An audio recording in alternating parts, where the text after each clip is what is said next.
The chilling memory of those eyes, those terrifying living eyes, still haunts me to this day.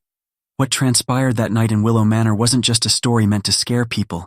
It was real, a nightmare that latched onto my soul, dragging me into a curse from which I may never escape. The spirit of that woman, once a queen in her time, still lingers in the shadows, and her wrath has yet to be quenched.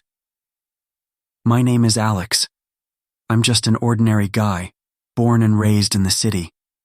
The kind of guy who usually keeps his feet on the ground, skeptical of ghost stories, and always dismissive of small-town folklore. But circumstances brought me back to my childhood town, a place much smaller, quieter, and more isolated than the bustling life I was used to. It wasn't long before I started hearing the old stories again. There was one particular tale that everyone seemed too frightened to even mention. It was the tale of Willow Manor, a decrepit and abandoned mansion that sat at the farthest edge of town, shrouded in thick woods and an eerie silence. They say no one has lived there for decades, not since the last family mysteriously disappeared. But the locals claimed something far more sinister was at play. They believed the mansion was haunted by the spirit of a vengeful queen, betrayed by her lover and forever cursed to linger in the manor, trapping anyone who dared to enter her domain. I first heard about Willow Manor from my grandmother when I was a kid, although she never told me the full story. She would simply say, "Stay away from the manor, Alex. Nothing good ever comes from wandering there." Like most kids, I didn't pay much attention to the warnings, but the legend of Willow Manor stuck with me in the back of my mind, like an unsolved mystery that you can't stop thinking about. When I returned to town as an adult, the mention of Willow Manor still carried an air of fear and superstition among the people. At first, I brushed it off as just another tall tale, a remnant of the past that small towns like this often cling to. I didn't believe in ghosts or curses, and I certainly didn't buy into the idea that an old house could somehow trap people or contain the spirit of a long-dead queen. But still, there was something about the way people talked about it, the genuine fear in their eyes whenever Willow Manor came up in conversation, that piqued my curiosity. One day, I was at the local diner with my childhood friend, Kevin. He had lived in town his whole life, and, unlike me, had never left for the city. As we sat there talking over coffee, I brought up the manor. "Kevin," I said, stirring my drink absent-mindedly, "what's the deal with Willow Manor? People are still terrified of it after all these years." Kevin's face immediately darkened, his usual easygoing demeanor replaced with something more serious, almost grim. "Man, don't go asking about that place," he said, leaning in as if he didn't want anyone else to hear. "Willow Manor is bad news. I know you don't believe in that stuff, but trust me, it's not just some made-up story. Weird things happen to anyone who gets too close." I raised an eyebrow, intrigued by his sudden change in tone. "Weird things? Like what?" Kevin hesitated, glancing around the room as if checking to make sure no one was eavesdropping. Then he lowered his voice. They say the last person who went in there never came out, just vanished. The sheriff did a whole search, but they couldn't find a trace of him. People around here think the queen took him, just like she took the others." I let out a small laugh, shaking my head. "Come on, Kevin, you can't really believe that. It's just an old house. There's probably a logical explanation." Kevin wasn't laughing. He leaned back in his chair, crossing his arms. "You might be from the city now, Alex, but trust me, some things don't have logical explanations. You shouldn't mess with the manor. Leave it alone." But his words only made me more determined. The skeptic in me couldn't let it go. I had to see it for myself. I had to know what was inside that house, what was so terrifying that an entire town had built its identity around avoiding it. And maybe deep down, there was a part of me that needed to prove something, to Kevin, to the town, to myself. It didn't take long for me to convince Kevin to come with me to the manor. At first, he was adamant about staying away, but after some persuasion and a few beers, he finally agreed. I think part of him was curious too, despite his fear. We decided to go at night. I know, it sounds cliché, the kind of thing only people in horror movies would do. But I figured if we were going to do this, we might as well make it an adventure. Plus, I wanted to prove that it was all just a story, that there was nothing to be afraid of. Kevin, on the other hand, wasn't as enthusiastic, but being the good friend that he was, he tagged along. It was a cold, windy evening when we set out for Willow Manor. The path leading to the house was overgrown with weeds and brambles, and the trees around it seemed to bend inward, creating a tunnel of darkness that stretched out before us. As we approached the house, the wind picked up, howling through the branches and sending a chill down my spine. Kevin was already starting to second-guess our decision. "I don't like this, Alex," he muttered, glancing around nervously. "We should turn back." I ignored him, pushing forward.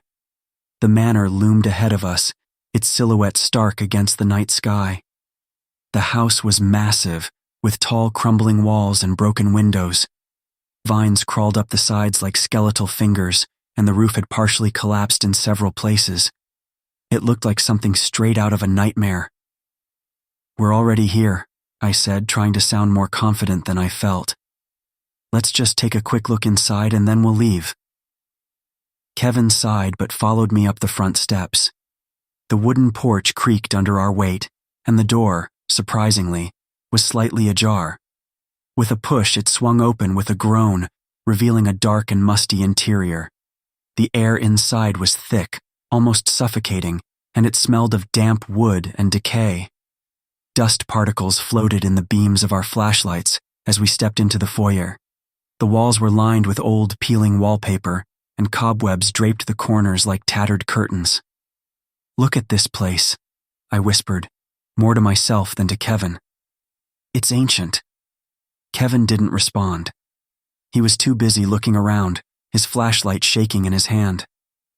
We made our way deeper into the house, passing through a large living room with a fireplace that hadn't been used in decades. The furniture was covered in sheets, and old portraits hung crookedly on the walls, their subjects long forgotten. But one portrait, in particular, caught my eye.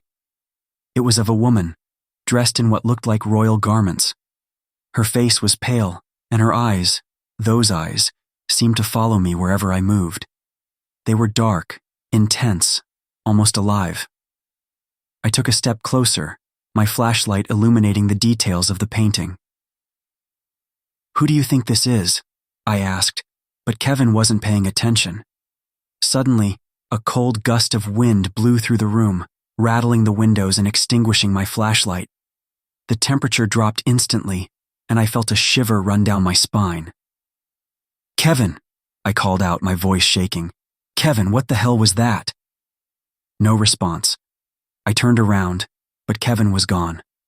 Panic surged through me as I called out his name again, my voice echoing through the empty halls. And then, I heard it. A voice, faint but unmistakable, whispering from somewhere in the darkness. "Leave now." For a moment, I stood frozen, unsure if I had really heard the voice or if it was just my imagination playing tricks on me. But then it came again, louder this time and more insistent. "Leave, now." My heart pounded in my chest as I fumbled with my flashlight, trying to get it to turn back on. The sound of footsteps echoed behind me, and I whipped around, shining the weak beam of my light into the hallway. "Kevin?" I called out, my voice trembling. But I knew it wasn't Kevin. Something was wrong. I could feel it in the pit of my stomach. The footsteps grew closer, heavy and deliberate, like someone, or something, was coming toward me. I backed up, my hands shaking as I held the flashlight in front of me like a weapon. The footsteps stopped, and for a moment, there was silence. Then, out of nowhere, a deafening crash shattered the stillness. One of the old portraits fell from the wall, the glass frame shattering into pieces on the floor. I jumped, my heart racing, and as I looked up, I saw her. The woman from the painting stood in the doorway, her long, dark hair cascading down her shoulders, and her eyes, those same eyes, staring straight at me. But this wasn't just a portrait anymore. She was real, standing there in front of me, her pale skin glowing faintly in the darkness. Her eyes, black and hollow, seemed to pierce through me, as if they could see straight into my soul. I was paralyzed with fear. My mind raced, but my body refused to move. I couldn't even scream. The air around me had grown so cold that I could see my breath, and I felt a terrible sense of dread wash over me. This wasn't just a ghost.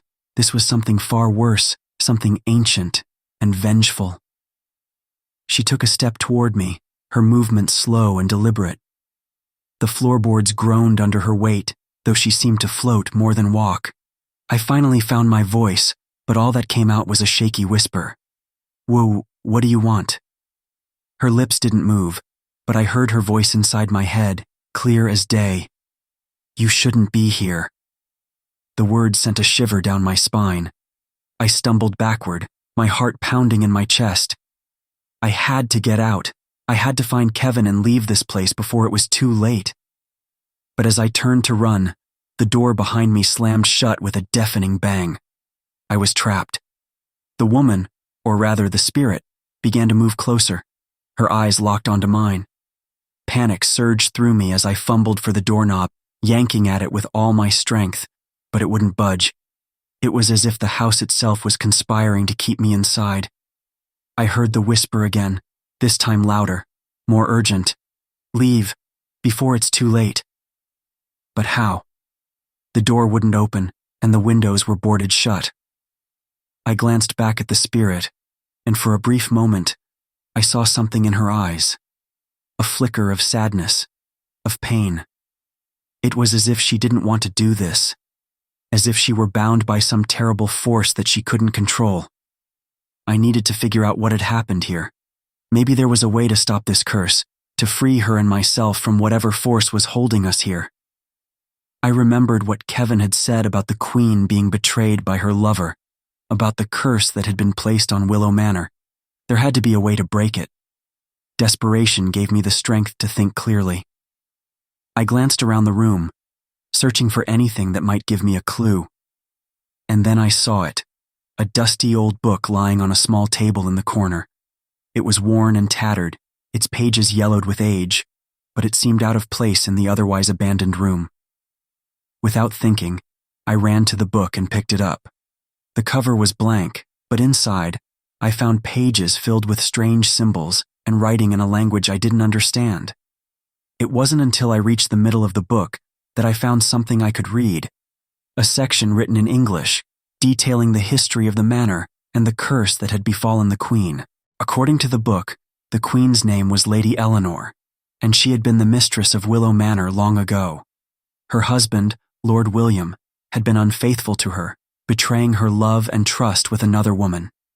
In a fit of rage and heartbreak, Eleanor had confronted him, but the confrontation turned violent, and William pushed her down the grand staircase in a moment of anger.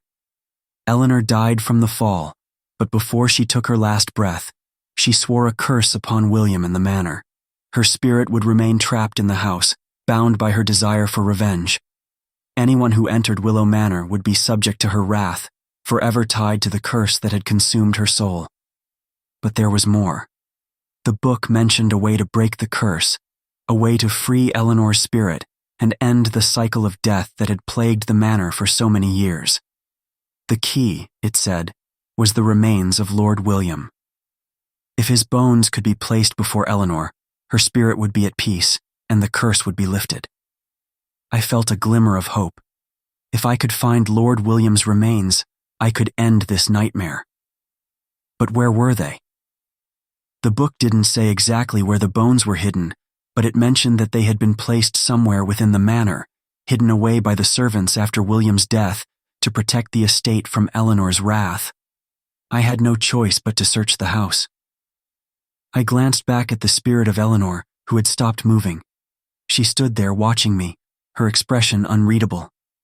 I wasn't sure if she was giving me a chance, or if she was simply waiting for her moment to strike, but I wasn't going to waste any time. "Kevin," I called out, hoping my voice would carry through the house. "Kevin, where are you?" No answer. I had to assume he was still somewhere inside the manor. I just hoped he was okay. I hurried through the house, my flashlight flickering as I made my way up the grand staircase. The stairs creaked under my feet, and every shadow seemed to move as if it were alive. I couldn't shake the feeling that I was being watched, that the house itself was aware of my every move. At the top of the stairs, I found a long hallway lined with doors. Most of them were closed, but one door at the far end was slightly ajar. I approached it cautiously, my heart racing in my chest. Inside the room, I found Kevin, lying on the floor unconscious. His face was pale, and he looked like he had been through hell. I rushed to his side, shaking him gently. "Kevin, wake up. Come on, man, we have to get out of here." He stirred, groaning as he slowly opened his eyes. "Alex, what happened?" "I don't know, but we need to leave. Now. Can you walk?" He nodded weakly and I helped him to his feet. But as we turned to leave, I noticed something in the corner of the room, a large ornate chest. It looked old, much older than anything else in the house, and for some reason, I felt drawn to it. I let go of Kevin and approached the chest. My hands shook as I lifted the lid, and inside I found exactly what I was looking for: the remains of Lord William. The bones were wrapped in a tattered cloth, brittle and yellowed with age. A sense of dread washed over me as I realized what I was holding, the key to ending the curse. But just as I turned to leave, the room grew cold, and I heard the sound of footsteps behind me. Eleanor's spirit was back, and this time, she wasn't waiting. Her voice echoed through the room, cold and unforgiving. "You cannot leave." The walls began to shake, and the air grew thick with the scent of decay. I knew I didn't have much time. "Come on," I shouted at Kevin, grabbing the remains and running for the door. We raced down the stairs, the house groaning and creaking as if it were alive, trying to trap us inside. The front door was still shut tight, but I remembered what the book had said. I had to place the remains in front of Eleanor to break the curse. With no other option, I turned to face her. She stood at the bottom of the staircase, her eyes burning with anger and sorrow. Her form seemed to flicker in and out of existence, like a fading memory. Slowly, I placed the bones on the floor in front of her, my hands trembling. For a moment, nothing happened. Then, as if a great weight had been lifted, the house fell silent. Eleanor's spirit stood still, her eyes no longer filled with rage. Instead, there was a softness to them, a quiet acceptance. Her voice, when it came, was barely a whisper. "Thank you." And with that, she was gone. The house was still, and the oppressive feeling that had clung to the air was lifted. The curse was broken. Kevin and I stumbled out of the house, breathing in the fresh air as we collapsed onto the overgrown lawn. The townspeople who had gathered at a distance watched in silence, their faces a mixture of awe and disbelief.